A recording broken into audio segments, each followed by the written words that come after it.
এই ধরনের একটা কন্ডিশন, এরকম একটা সিন ক্রিয়েট হবে বিয়ে বাড়িতে, আমি জীবনে কিন্তু ভাবতে পারি না। বিনা নিমন্ত্রণে বিয়ে বাড়িতে এসে ফাঁকা জায়গা পেলে তো একদম স্বর্গ। চুপচাপ খাই মোমো, খুবই ভালো ছিল।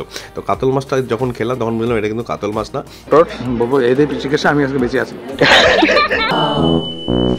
সেটা হচ্ছে আমি আর নিতাই বেরিয়েছিলাম। ব্যাপারটা হচ্ছে বিয়ে বাড়ির সিজন যাচ্ছে, কোথাও কেউ নিমন্ত্রণ করেনি, ঠিক আছে। অলরেডি ফেব্রুয়ারি চলে গেল, একটা নিমন্ত্রণ পাইনি। মার্চ মাস চলে এসছে, একটা নিমন্ত্রণ আজকে খেতেই হবে। আমি আর নিতাই বেরিয়ে গেছি, এই জন্য ভালো ড্রেস ফ্রেস পরে চলে এসেছি। এখানে একটা বিয়ে বাড়ি আছে, কুচবিহার প্রপারে হলে একটু চাপ ছিল। আমি চলে এসেছি আজকে বাবুরহাটে গৌড় ভবনে, ঠিক আছে। তো আজকে আমি যাবো, চুপচাপ যাবো, খাওয়া দাওয়া করবো, কেউ যাতে চিন্তা না পারে, ঠিক আছে। মেন কথা চিন্তা না পারে। এবার গিয়ে দেখি যদি কেউ বাই চান্স চেনা জানা বেরিয়ে যায়, তার সঙ্গে চুপচাপ বসে খেয়ে নেবো, ঠিক আছে। আর যে গাছ লাগান, পান বাঁচান, এরকম কী ধরনের গাছ ফাছ লাগানো, ঠিক আছে। তো এই ধরনের গাছ আর তোমরা বাড়ির সঙ্গে লাগাতে পারো, খুব সুন্দর গাছগুলো। বিয়ে বাড়িতে ঢোকার সময় দেখলাম এই টোটাল ইভেন্টটা অর্গানাইজ করেছে রয়্যাল ওয়েডিংস। তো তারপরেই সাহস নিয়ে ঢুকে গেলাম বিয়ে বাড়িতে। আর হ্যাঁ, বুকের সাহস আর মাথায় বুদ্ধি থাকলে পেটের খাবারের জোগান দেওয়া কিন্তু খুব একটা কঠিন ব্যাপার না। তো এই ভেবেই আমি বিয়ে বাড়িতে চলে গেলাম। গিয়ে দেখলাম একটা এলাহি একটা আয়োজন, একদম ভিতরে ডেকোরেশন থেকে শুরু করে বুফেতে একদম লাগিয়ে দেওয়া হয়েছে বিভিন্ন স্ন্যাক্সের কাউন্টার।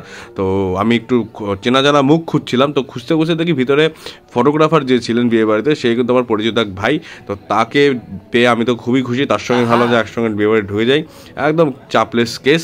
তো আস্তে আস্তে ওর সাথে আর পিঠা হাত বুলিয়ে আস্তে করে ঢুকে গেলাম বিয়ে বাড়ির মেন এন্ট্রান্সে। জায়গাটা ছোট হলেও ভিতরে ঢুকে বুঝতে পারলাম রয়্যাল ওয়েডিংস এর ডেকোরেশন কিন্তু একদম আলাদা লেভেলের ছিল, জাস্ট একদম ওয়াও লাগতেছিল। চারিদিকে দেখছো কিরম ওয়াও না? Wow wow awesome awesome awesome.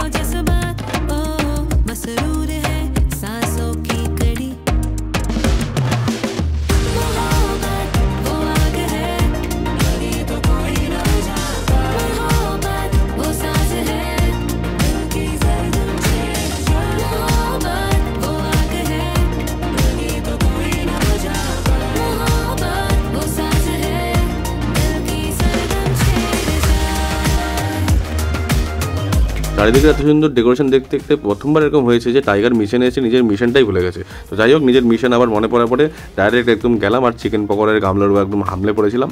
তো ফার্স্টে স্টার্টারে ছিল ভেজ পকোড়া, দেন ছিল চিকেন পকোড়া। তো দুই ধরনের পকোড়াই আমি টেস্ট করলাম, কিন্তু খাবারগুলো খাওয়ার সময় মাথায় একটাই কথা ঘুরছিল, যদি কেউ আমাদের বুঝে ফেলে যে আমরা বিনা নিমন্ত্রণে এসেছি বিয়ে বাড়ি খেতে, তাহলে কি হবে, মান সম্মানটা কোথায় যাবে ভগবান। কেউ বলে তোমরা কে কি বলবি বলতো?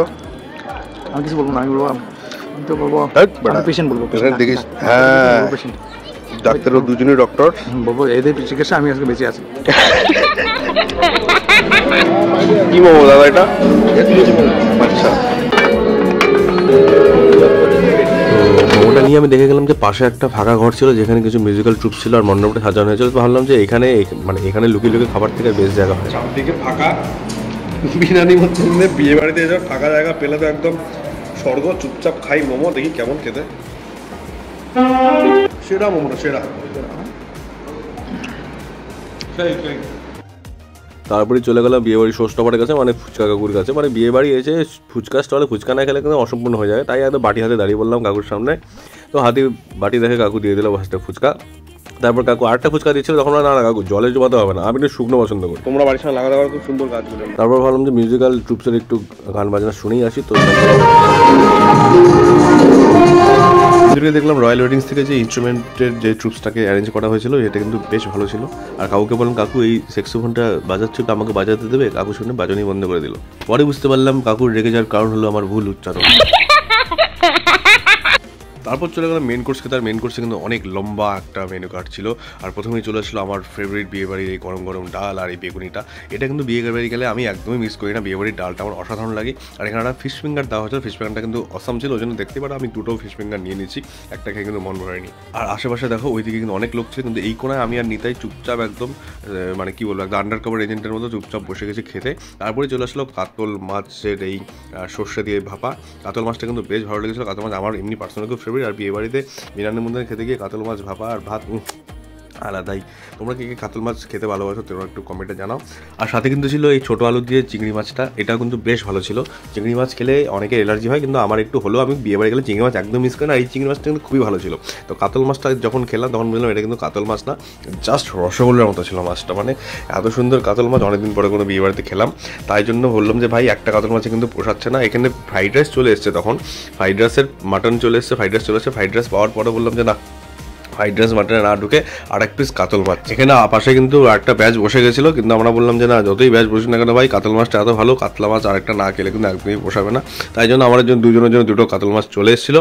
তো আমরা বেললি হচ্ছে বিয়ে বাড়ি গেলে কাতল মাছের পেটিটা কিন্তু একদমই ছাড়ি না, বাড়িতেও পেটি খাই, বিয়ে বাড়িতে পেটি খাই। আমাদের টেবিলটা এতটা ভর্তি ছিল, দাদা বুঝতে পারছিল না মাছটা কোথায় দেবে। তারপর যাই ওটা সাইড ফাইড করে জায়গা বলে দিলাম, দাদা তুলে নিতে হয়। কটা কাতল মাছ খেলি? 5টা। ধরা বসে ধরা বললে কি করবি?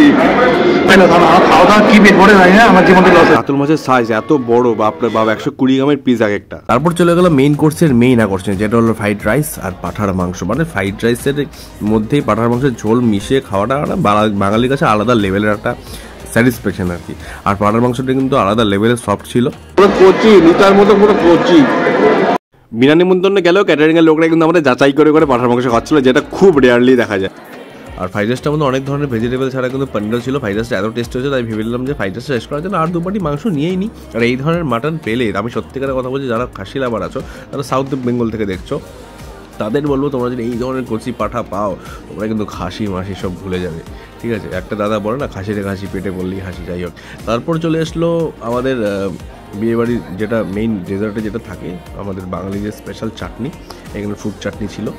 তারপরে চলে আসে গুড়ের সন্দেশ, লেবু চিপে একটু চাটনি খাই। তারপরে চলে আসলো আইসক্রিম। কিন্তু আইসক্রিমটা খেতে খেতে এইরকম ধরনের একটা সিচুয়েশন ক্রিয়েট হবে আমরা কিন্তু ভাবতেও পারিনি। মানে খাবার পাতে এটো হাতে আমাদের উঠে যেতে হবে, এই ধরনের একটা কন্ডিশন, এরকম একটা সিন ক্রিয়েট হবে বিয়ে বাড়িতে, আমি জীবনে কিন্তু ভাবতে পারিনি। আমি এমনিতে একদম খুবই ভয় পেয়ে গেছিলাম সিচুয়েশনটা, আমরা কী হচ্ছে এই মুহূর্তে, আমরা কী বলবো বা কী ধরনের কথা বলবে আমাদেরকে, আমরা কিছুই বুঝতে পারছিলাম না। তারপরে বললো আমাদের একটা রুমে ডাকছে। তারপরে আমরা ভাবলাম যে ঠিক আছে, গিয়ে দেখি যে কী ধরনের কথা বলার জন্য বা কী বলার জন্য আমরা ডাকছে। তার জন্য আমরা চলে গেলাম। কথা বলি তোমার সাথে। আমরা মানে ডাক্তারবাবু পেশেন্ট দেখে তো পেশেন্ট এভাবে তো মনে হচ্ছে না। না, মানে তুমি কি একটু বলো। আমি ক্যাটারিং এর লোক। আচ্ছা, আমার দেখে এরকম তো চেনা মনে হলো না। ব্যাপারটা হচ্ছে যে মেইনলি ইউটিউবে ভিডিও বানাই, তো কন্টেন্টের জন্য আর কি বিনা নিমন্ত্রণে বিয়ে বাড়ি শুট করি। আচ্ছা, তো এবার ব্যাপারটা হচ্ছে যে এই জন্য আজকে এই বিয়ে বাড়িতে এসেছিলাম খেতে। তুমি এসছো ভালো কথা, কিন্তু এভাবে বিনা নিমন্ত্রণে হট করে ঢুকলে তো মুশকিল হয়ে যায়, আমাদের পক্ষে প্রবলেম হয়ে যায়, যেহেতু ক্যাটারিং করা আছে। আচ্ছা, আর প্লেটের তারা তোমরা দুজন দেখলাম, তোমাদের দুজনের প্লেটের দাম সে 2000 টাকা যেত। দাঁড়া দিচ্ছি, আমি দিচ্ছি। কোনো ব্যাপার নেই, আমাদের প্লেটটা ছিল 680 টাকা। 680 টাকা প্লেট। 680 টাকা প্লেট। আচ্ছা, মানে যে আইটেমগুলো ছিল, যে আইটেমগুলো আপনারা খেলেন, পুরো আইটেমটা প্লেটটা 680 টাকা। এটা রয়্যাল ওয়েডিং কুচবিহারের পসিবল সবই। পার্টির ডিমান্ড যেরকম থাকে আমরা সেই হিসাব করে আমরা কাজ করি। টোটাল ইভেন্টটা আমাদের আছে, বাইরে ফাস্টফুড কাউন্টার, প্যান্ডেল, লাইট, সামনে এলইডি স্ক্রিন, ফুলের ডেকোরেশন, খাওয়া দাওয়া, টোটাল টাকা নিয়েছি। কিন্তু যে মালিক আছে তার সঙ্গে কথা বলা যাবে? হ্যাঁ, অবশ্যই। এত কম টাকায় কি করে দিচ্ছে সেটাই কথা, সেটাই তো শুনি। ঠিক আছে, আমি আগে ঠিক আছে চলো। তুমি কি রয়্যাল ওয়েডিং এর ওনার? হ্যাঁ, নমস্কার, আমার নাম শশাঙ্ক মুখার্জি, আমি রয়্যাল ওয়েডিং এর ওনার। এখানে টোটাল অ্যারেঞ্জমেন্টটা কি তোমারই? হ্যাঁ, টোটাল অ্যারেঞ্জমেন্টই আমার। একটা বিয়েতে যা যা দরকার, decoration, light, sound, flower decoration, ফুলের কাজ, সাথে খাওয়া দাওয়া, যাবতীয় যা যা দরকার একটা বিয়েতে কমপ্লিট প্যাকেজ সব কিছুই আমরা প্রোভাইড করি। এবং তার সাথে একটু নতুনত্ব ডেকোরেশন, এখন তো থিম ওয়াইজ কাজগুলো চলে, এবং খাওয়া দাওয়া লোকে যেভাবে চায়। নর্মালি আমরা কাতল মাছ, বিহারের কাতল বা যেটা মাছ হোক, যেটাই হোক, 110-120 গ্রামের পিস থাকে। মাটন যদি হয়, পাঠা হয়, অরিজিনাল পাঠা, সেটা বাড়ির লোক সামনে থাকে আমাদের যখন আমরা কাটাই মাংসটা। কোন এথিক্সগুলো মেনে চলি, আর কি আমার বিশ্বাস ইনগ্রেডিয়েন্টস ভালো দিলে রান্না অটোমেটিক ভালো হয়। 2015 সালে আমাদের এই ইভেন্ট ম্যানেজমেন্ট, মানে রয়্যাল ওয়েডিং ইভেন্ট ম্যানেজমেন্টের আমাদের পথ চলা 2015 সাল থেকে। টোটালটাই ওন হাউস, মানে এরকম না যে আমরা বিয়ের কাজ নিয়ে খাওয়াটা আলাদা লোককে দিয়ে বা ফুলটা আলাদা লোককে দিয়ে করালাম বা সাউন্ডটা আলাদা লোককে দিয়ে করালাম, সম্পূর্ণটাই আমার নিজের। ওটা ইভেন্টটা ডেকোরেশন থেকে লাইট থেকে শুরু করে সাউন্ড, খাওয়া দাওয়া, ফটোগ্রাফি সবকিছু যদি রয়্যাল ওয়েডিং করে, সেক্ষেত্রে রয়্যাল ওয়েডিং এর পক্ষ থেকে প্রত্যেকটা বিয়ে বাড়িতে ব্রাইড এবং গ্রুমের কোল্ড ফায়ার এন্ট্রিটা ফ্রি অফ কস্ট করে দেওয়া হয়। লেকিন জাননে সে পারলে একটা কথা তোমাদের বলে দিই, না নিমন্ত্রণে বিয়ে বাড়ির যে কনসেপ্টটা আছে এটা জাস্ট একটা কন্টেন্টের জন্য আমরা শুট করি, জাস্ট টোটাল কন্টেন্টটা একটু বেশি প্রেজেন্টিং বা বেশি এন্টারটেইনিং বানানোর জন্য তোমাদের কাছে। তো অ্যাকচুয়ালি এই জিনিসটাকে আমি প্রমোট করি না, বা ওয়েস্ট বেঙ্গলের কোনো ইউটিউবার বা কোনো সোশ্যাল মিডিয়া ইনফ্লুয়েন্সার এটাকে আমার মনে হয় প্রমোট করে বিনা নিমন্ত্রণে কোনো বিয়ে বাড়িতে খেয়ে আসার ব্যাপারটা। তো যাই হোক, অ্যাকচুয়ালি আমরা রয়্যাল ওয়েডিংস ইভেন্টসের তরফ থেকে ইনভিটেশন পেয়ে গেছিলাম আজকের বিয়ে বাড়িতে খেতে, ইভেন তোমাদের সামনে পুরো ব্যাপারটা তুলে ধরার জন্য।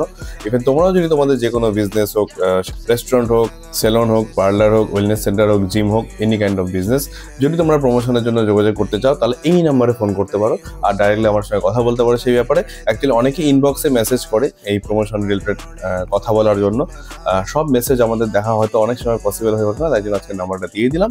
এটা ভালো করে লাইক করো, কমেন্ট করো, শেয়ার করো, আর দরকার বলে ফোন করো। দেখা হবে নেক্সট ভিডিওতে। ফুল করেছি, সাইনিং অফ।